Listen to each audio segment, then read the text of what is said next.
Hello children, today we will read lesson 3 of our textbook. So it is a story called The Magic Leaf. We will read this story, try to understand it, and then we will try to solve the exercises that are given at the end of this story. So first we will read the story once. You listen to me carefully because you have to understand the story and solve the exercises. So here we go. Lesson 3, The Magic Leaf. Warm up. A genie asks you to wish for only one of the following. What will you wish for? Tick right the option. A plate that will get any food you wish for. A pair of wings to fly. A pair of glasses to see any place anywhere in the world. Reading. Gopi the shepherd boy lived in Panna. It was a small village with green paddy fields. The people were hardworking and cared for each other. Every morning Gopi would take his flock out to graze. As he passed by, people would chat. Some even packed him hot rotis and pickles for lunch. Gopi Gopi would play his flute under a tree as his sheep munched fresh grass. In the evening, he would return home. One morning, Gopi saw a flash in the grass. He parted it to see a strange green leaf. He picked it up wonderingly. Gopi rubbed his finger on the leaf. Shepherd means a person who looks after sheep. Paddy, rice plant. Flock here means a group of sheep. Pickles means vegetables, fruits and spices preserved in oil or vinegar. Munched means ate noisily.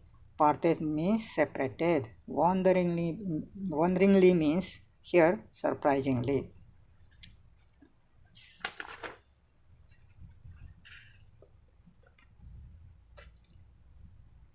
At once a little man was standing before him. He was wearing a purple tunic with green baggy pants. On his head was a huge yellow turban. Master, what is your wish? The man bowed.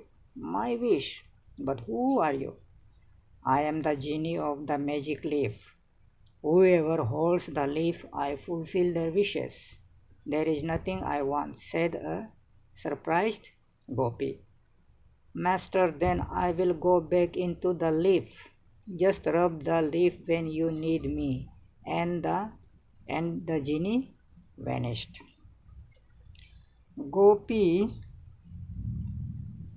Gopi ran to the village. He met Rajan uncle and told him everything. Rajan uncle did not believe him, so Gopi took out the magic leaf and rubbed it. Lo, behold, the genie bowed. What is your wish, master? Rajan uncle instantly said, I want a big cottage by the river. The words were hardly uttered, and there stood a cottage by the river.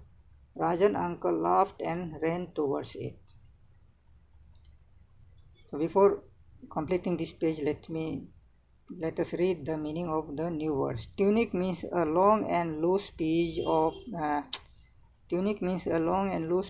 cloth, usually without sleeves. Baggy, it is used for clothes, means big and loose. Turban means a long piece of cloth wrapped around the head. Bowed means bent the head and body forward to show respect. Genie is an imaginary person who can fulfill wishes. Vanished means went away or disappeared.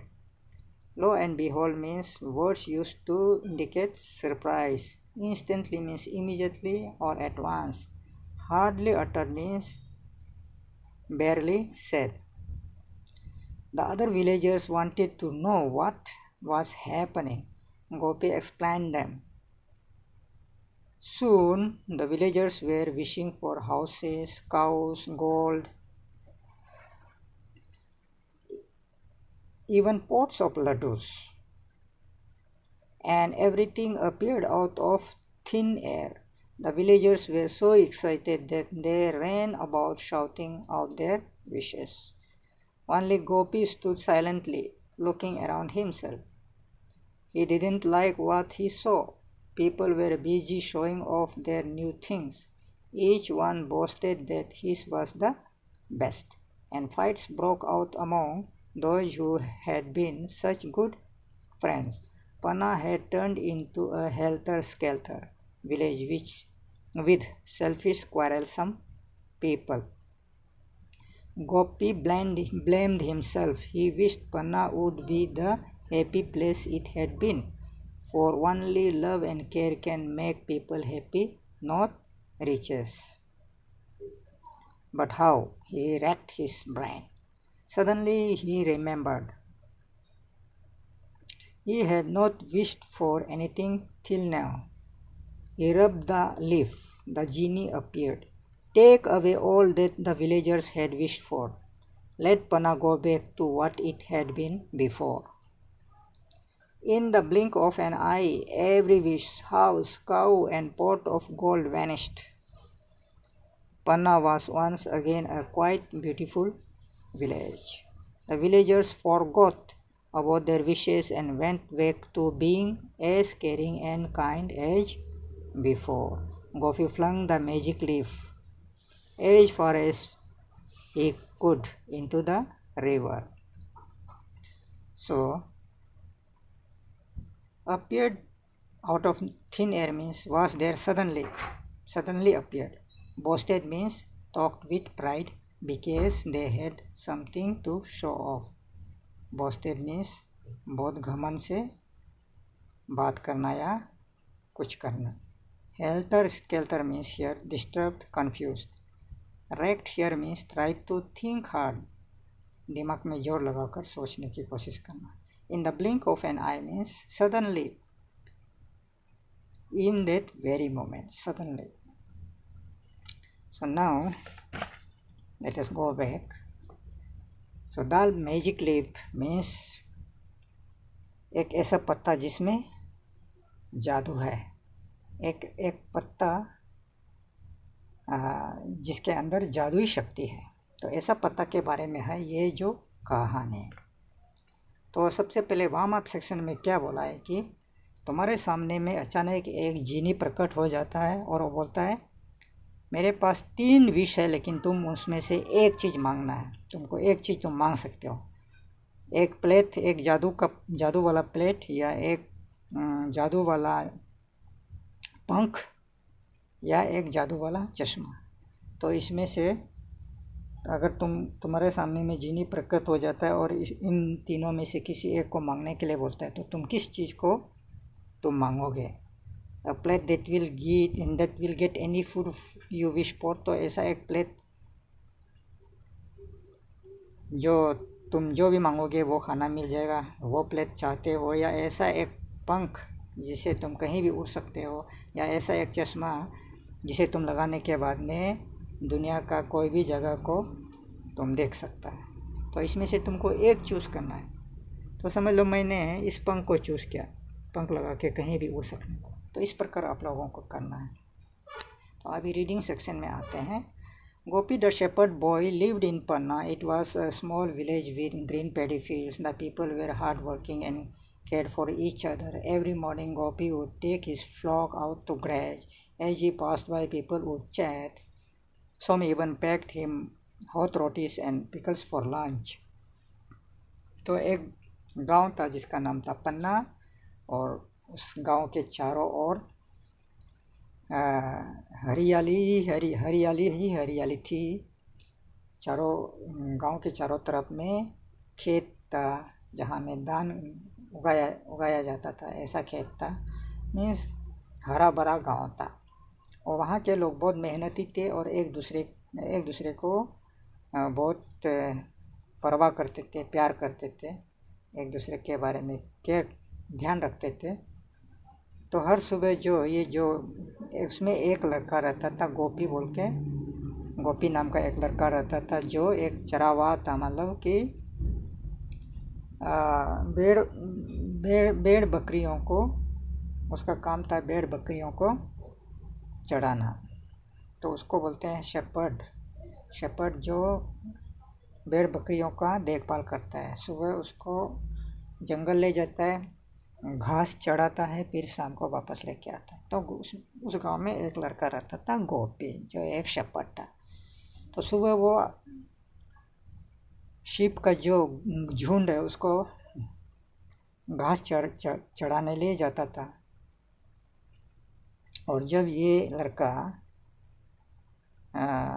भेड़ों का झुंड को लेके जब जंगल की तरफ रवाना होता था, तब रास्ते में लोग उनके बारे में बात करता था, बहुत अच्छा लड़का है, ऐसे ऐसे कुछ लोग बात करता था। और वहाँ में रास्ते में कुछ लोग भी ऐसे भी लोग थे जो उनके लिए दिन का खाना उनको बना के दे देता था, गरम गरम रोटी और उसका साथ में अचार दे देता था।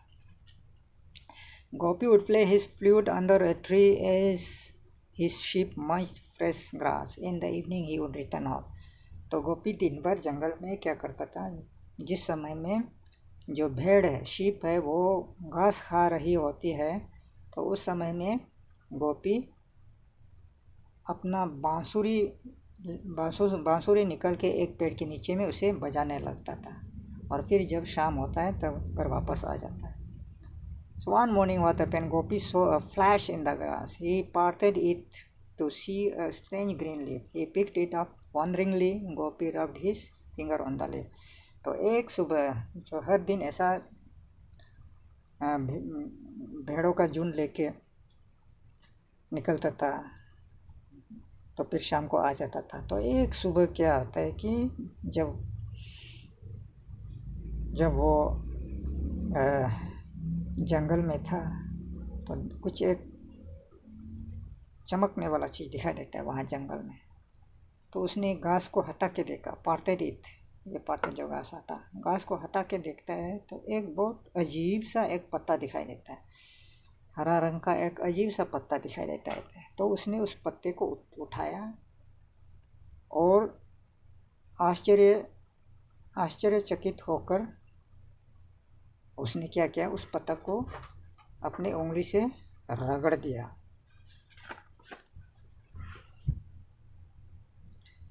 तो जैसे उसने उस पत्ते को रगड़ा तो वहाँ क्या होता है, at once a little man was standing before him. He was wearing a purple tunic with green baggy pants, on his head was a huge yellow turban. तो जैसे उसने पत्ते को छुआ और उसको रगड़ा, तो अचानक एक वहाँ उसके सामने में एक आदमी प्रकट हो गया। बहुत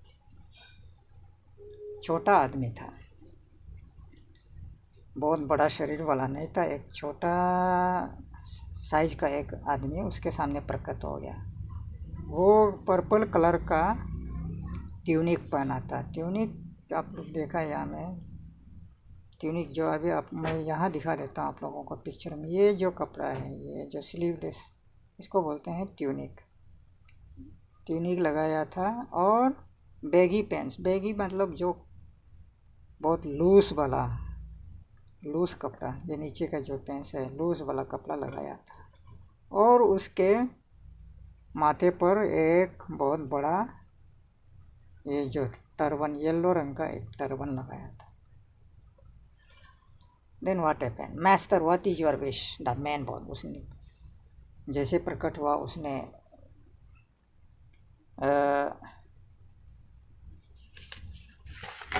गोपी से कहा, गोपी को उसने मास्टर करके एड्रेस किया, master what is your wish, आपकी क्या इच्छा है। ऐसा करके उसने उसके सामने में सिर झुका के बोला कि मालिक आपकी इच्छा क्या है।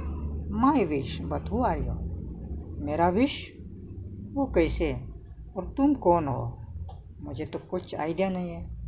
तो गोपी को समझ में नहीं आया ये कौन है और किस इच्छा के बारे में बोल रहा है। But I am the genie of the leaf, but I am the genie of the magic leaf. Whoever holds the leaf, I fulfill their wishes. तो बोला है कि देखो, मैं इस पत्ते में रहने वाला जीनी हूँ, और जो भी आदमी इस पत्ते को पकड़ता है मैं उनकी इच्छा पूरी करता हूँ। There is nothing I want, जैसे सरप्राइज गोपी। तो उसको समझ में नहीं आया ये क्या हो रहा है, क्योंकि ऐसे तो कभी हुआ नहीं है। तो इसलिए गोपी ने कह दिया, देखो मुझे कुछ, मेरा कोई ऐसा इरादा नहीं है, मुझे मेरा कोई विश नहीं है, मेरी कोई इच्छा नहीं है। तो ऐसे जवाब दिया। Master, then I will go back into the leaf, just rub the leaf when you need me, and the genie vanished. तो फिर उसने कहा, ठीक है मास्टर, ठीक है मालिक, मैं पत्ते में वापस चला जाता हूँ, लेकिन जब भी तुमको कुछ ज़रूरत पड़े मुझसे तो इस पत्ते को रगड़ देना। और ऐसे कहकर जिनी वहाँ से गायब हो गया। गोपी ran to the village. He met Rajan uncle and told him everything. तो उसने बहुत कुछ अनहोनी चीज़ देख लिया था, तो इसलिए उसने जाके गांव की तरफ दौड़कर वापस गया, और वहाँ उसने राजन अंकल से मिला और उसको सारी बातें बता दी। Rajan uncle did not believe him. तो राजन अंकल, उसको भरोसा नहीं हो रहा है कि ऐसा कुछ हो सकता है, पत्ते में से कोई निकल सकता है। So Gopi took out the magic leaf and rubbed it. तो इसलिए उसने क्या किया, उसी पत्ते को निकाल के उसको रगड़ दिया। Lo behold the genie but, what is your wish master. और जैसे पत्ते को रगड़ा, लुक व्हाट अ सरप्राइज, देखो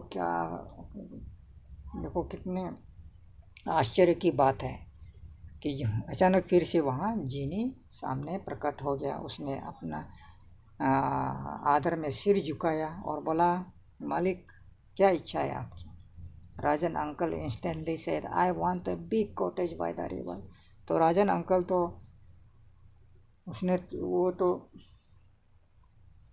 शायद लालची और चालू आदमी था होगा, तो उसने सीधे बोल दिया, इंस्टेंटली मतलब फटाफट बोल दिया, मुझे एक नदी के किनारे एक घर चाहिए, एक बड़ा घर चाहिए, एक सुंदर घर चाहिए। The words were hardly uttered and there stood a cottage by the river. Rajan uncle laughed and ran towards it. मुझे एक नदी के किनारे एक घर चाहिए, ये बोलना ख़त्म ही नहीं हुआ था कि उस नदी के किनारे एक घर खड़ा हो गया।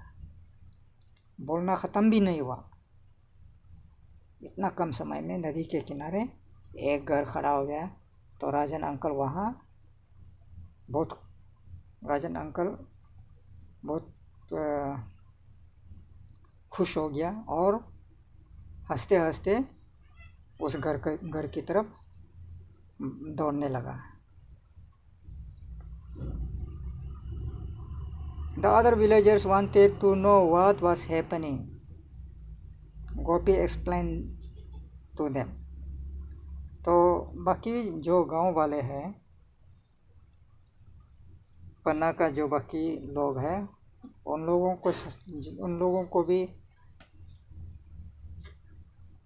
जानने की इच्छा हो रही थी कि ये सब क्या हो रहा है। तो इसलिए क्या गोपी ने सबको बता दिया, ऐसे बात है। Soon the villagers were wishing for houses, cows, gold and even pots of laddus. तो बाकी लोग भी सब जिनी से मांगने लगे अपना अपना विश। कोई मांगने लगा घर, कोई गाय, कोई सोना चांदी, और कोई खाने का चीज़, लड्डू से भरा बर्तन मांगने लगा। And everything appeared out of the thin air. और जैसे उन लोगों ने मांगा, अचानक कहाँ से आया पता नहीं, लेकिन सब चीज़ वहाँ सामने प्रकट हो गया। The villagers were so excited that they ran about shouting out their wishes. और गांव वाले सब इतने खुश हो गए कि उन लोगों का खुशी का ठिकाना नहीं रहा, और उन लोग चिल्ला कर अपनी जो इच्छा है, अपने विश है, वो मांगने लगा। Only Gopi stood silently looking around himself. लेकिन वहाँ सिर्फ कोई एक था जिसको खुशी नहीं हो रही थी, या जो अपनी इच्छा या विश को नहीं मांग रहा था, और वो था गोपी, जो अकेला खड़ा था और देख रहा था जो चारों तरफ में क्या हो रहा है उसको से। He didn't like what he saw. गोपी को अच्छा नहीं लग रहा था ये सब के गाँव में क्या हो रहा है। People were busy showing off their new things. और सब लोग सब लोग अपने अपने जो विश में ग्रांट में जो मिला उस चीज़ को एक दूसरे को दिखाने लगा। Each one boasted that his was the best, और हर कोई कहने लगा कि मेरा तुमसे अच्छा है, मेरा बेहतर है।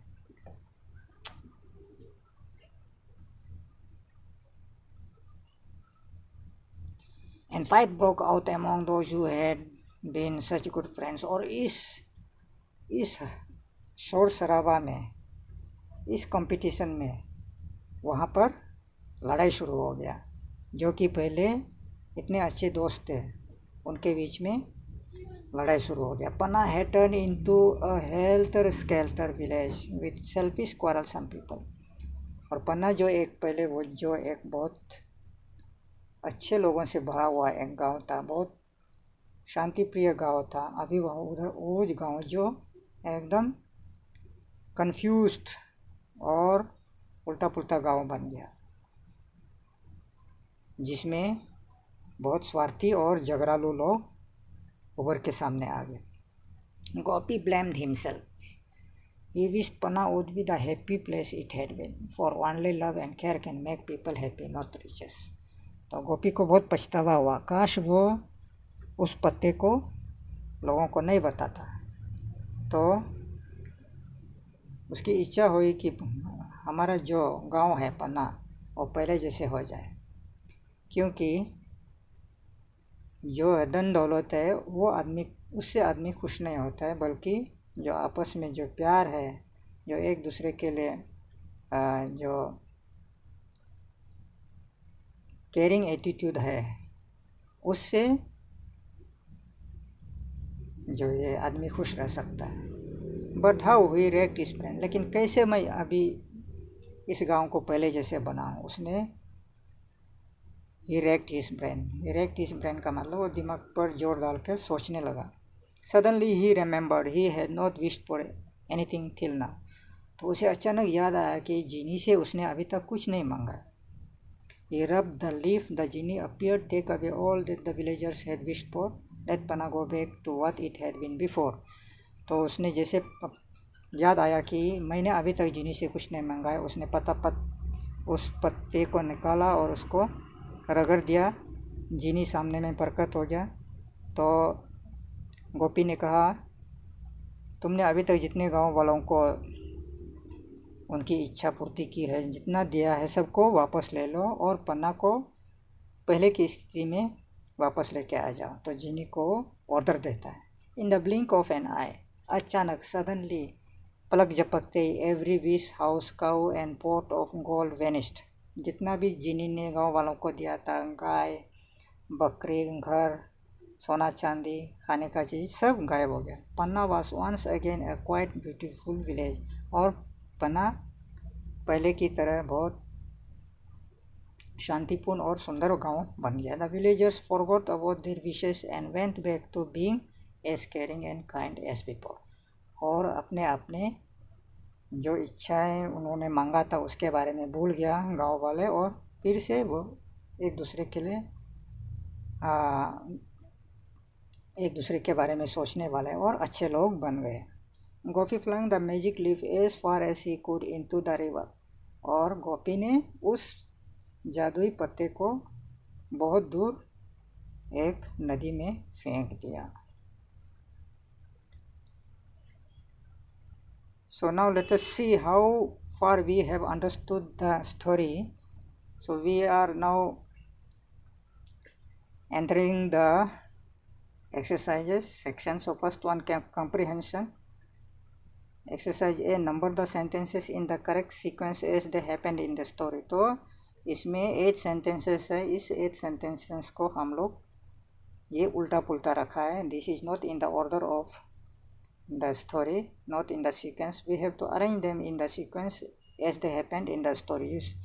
देखो, बट ये जो है 8 sentences को हम लोगों को नंबरिंग डालना है, तो इसको मैंने आप लोगों के लिए ऑलरेडी करके रखा हूँ। देखो, ये जो है Gopi found a strange green leaf, ये नंबर 1 होगा। सेकेंड होगा ही रब द लीफ। थर्ड है a genie appeared. Then fourth is the genie wanted to fulfil Gopi's wish. And fifth is but Gopi didn't want anything.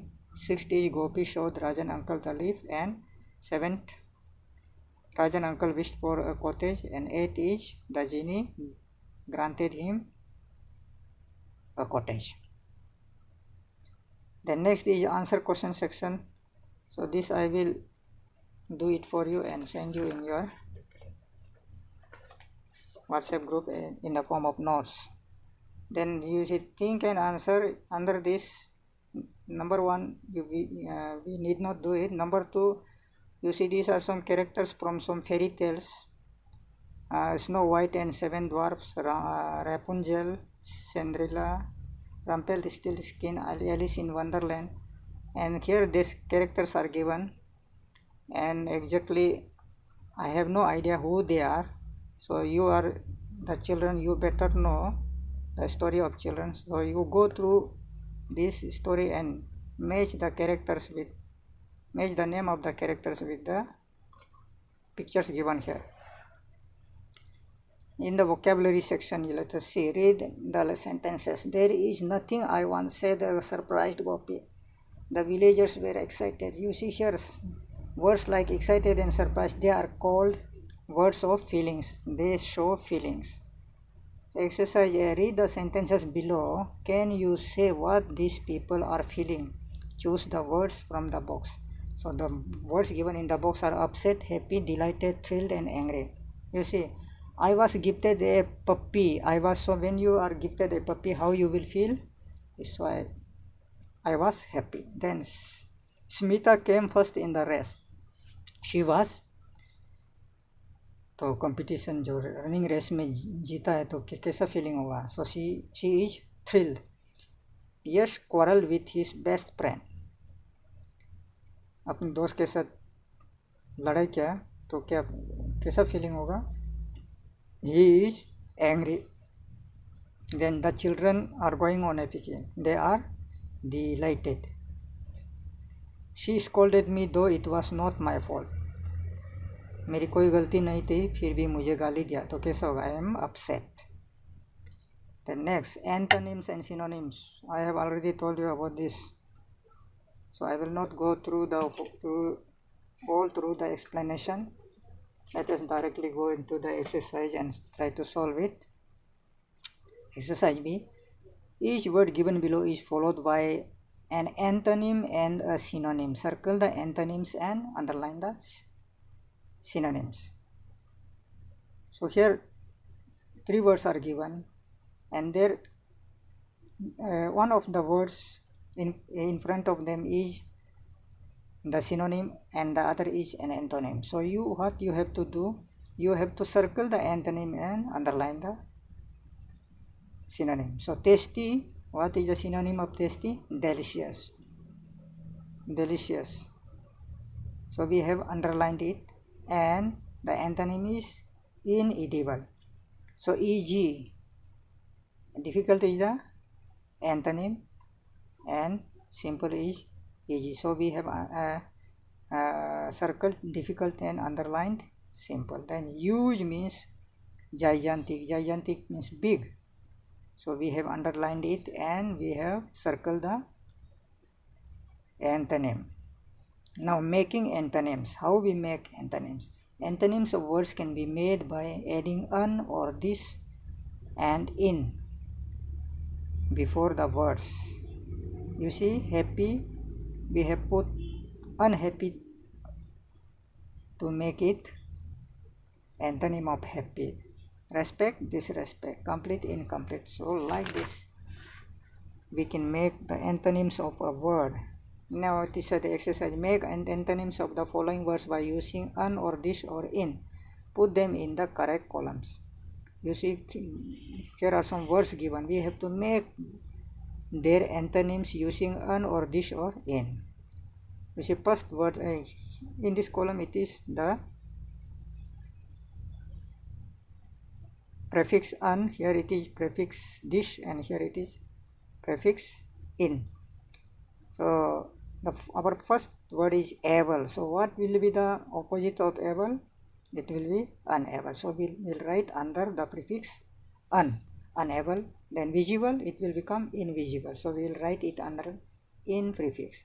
Then lucky, again it will be unlucky. Obedient, it is disobedient. Formal, informal. Countable, uncountable. Like, dislike. Honest, dishonest. Active, inactive. So this way you do it. Now phonic syllable is the sound of a vowel and a consonant said together. So about syllable we have already read in class 3. If you can remember, words can have one or more than one syllable. The syllables in a word can be broken to spell or pronounce it easily. Listen and say these words aloud. The sound of syllable is shown by the symbol similar to 0, you see. So this means this letter, it means one syllable, and when it is written double, it means 2 syllable. So when it is 3 in number, it means 3 syllable. You see, eat, there is only one sound. House, only one sound. Letter, 2 sounds, therefore 2 syllables. Market, 2 syllables. But you see, in case of this 3 syllables words, family, you see, 3 times, 3 sounds are there. Banana, 3 syllables. So in this way, can you identify how many syllables the following words have? Say them loudly and write 1, 2, 3 in the place provided. You see. Let us read the word and try to find out how many syllables are there in each of these words. Number 1, wolf. So there is only 1 syllable.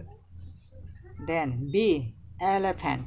How many are there? Elephant. 3 syllables are there. Cut, only 1 syllable is there. Radio, you can make it out. 3 syllables. Head, only 1 syllable. Orange, 2 syllables. Like this you do. Then under the study skills, replace the underlined words or group of words with those from the box. You see, surplus, glee, drenched, frequently, and painstaking. These are the words given in this box. And what you have to do, there are 5 sentences, and in each of the sentence, a word or a group of words are underlined. So you have to replace a word from the box for the underlined words in each of the following sentences. Suppose surplus means more than enough, जरूरत से ज़्यादा. Glee means happy. Drench means पूरी तरह भीग जाना. Frequently means बार बार.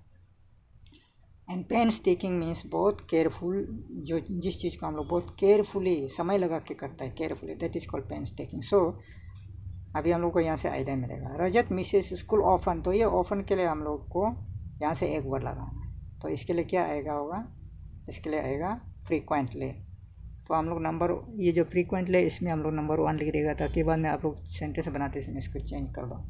Then the kids got ready for the picnic with a feeling of joy. तो with a feeling of joy, तो क्या होगा, इसका क्या बन जाएगा, the kids got ready for the picnic with glee, ये नंबर. तो अ फीलिंग ऑफ जॉय के लिए हम लोग ग्ली लगाना, और ऑफन के लिए हम लोग फ्रीक्वेंटली लगाना. And she made long and very careful efforts to climb the mountain. तो इसके लिए हम लोग आएगा पेनस्टेकिंग. तो in place of long and very careful we will say she made painstaking efforts to climb the mountain, ये number 3. Then why don't you wear your raincoat? Do you want to get completely wet? So ये जो completely wet है, इसके लिए हम लोग को यहाँ से एक लाना है. इसके लिए होगा ये नंबर 4. तो we will say do you want to get drenched?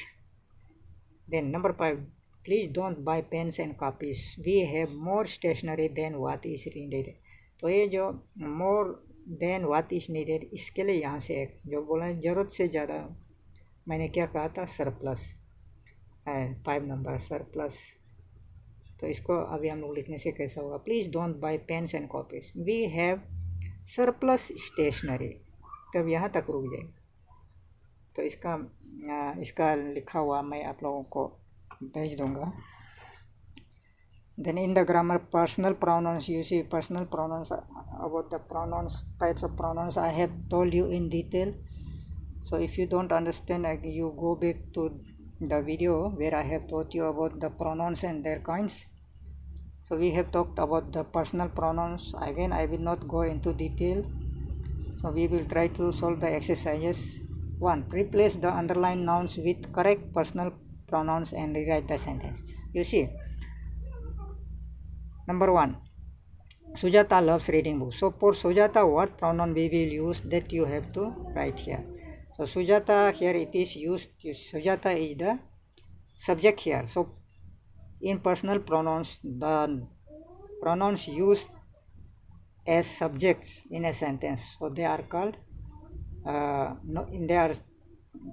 the pronouns which are in the nominative case. So in the nominative case, what are the pronouns?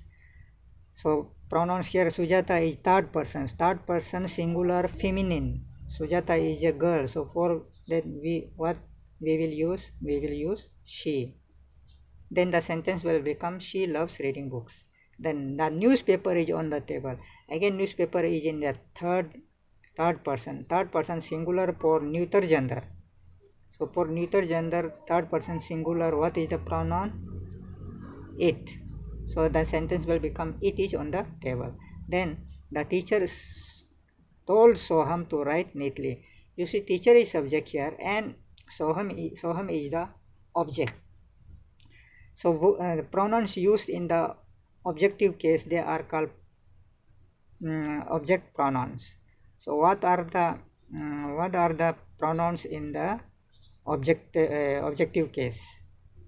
Like first person singular is me, first person plural is us, then second person is you, then third person. So we are talking about the third person here. We are not talking about I or we.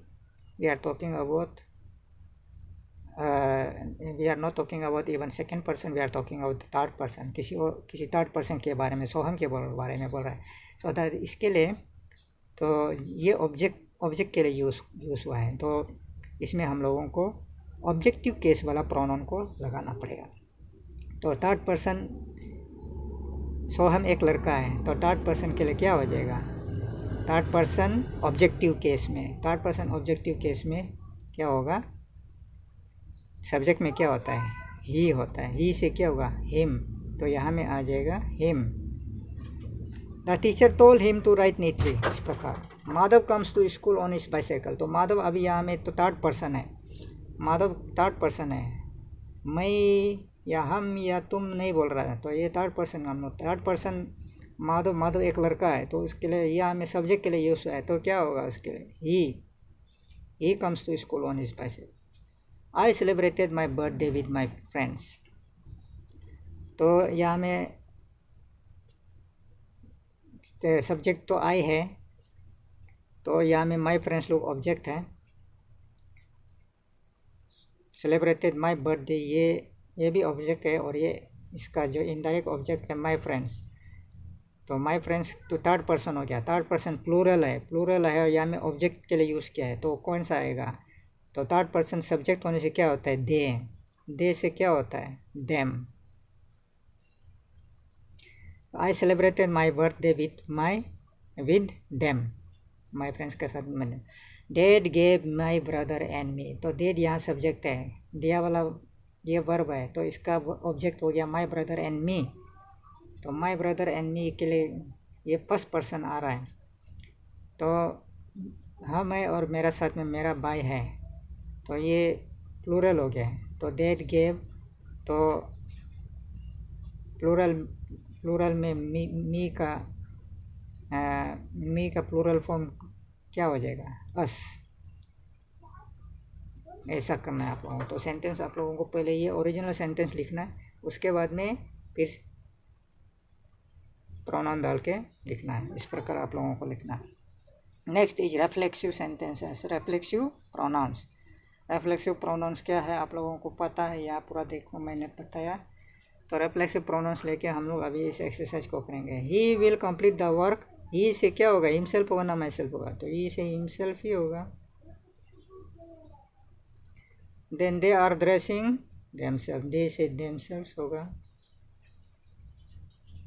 Leave the table in the sun, it will dry itself, it का itself होगा। I did all the sums myself, I say myself ही होगा। समझे भाई? उसी प्रकार why don't you get the glass of water yourself, you say yourself होगा।